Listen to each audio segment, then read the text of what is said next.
आज आईने मार्केटमधनं आहे ना अळूची अशी ताजी ताजी पाने आणलेली होती. तर मग आजच अळूवडी बनवायला घेतली मी.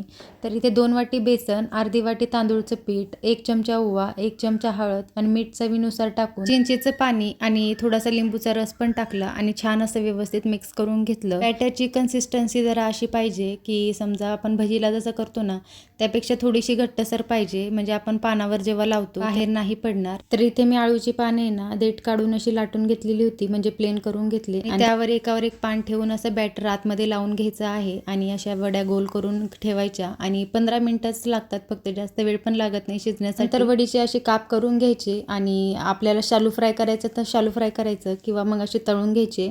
मस्त अशी क्रिस्पी आणि कुरकुरीत झालेले असतात आणि आपण तिखट वगैरे पण ॲड करू शकतो, पण माझ्या घरात तर काही आवडत नाही त्यामुळे आम्ही तिखट ते वगैरे मसाले काही जास्त ॲड केले नाहीये. आळूवडी रेडी झाल्यानंतर आईला बोलवलं टेस्ट करायला. चलो बाय.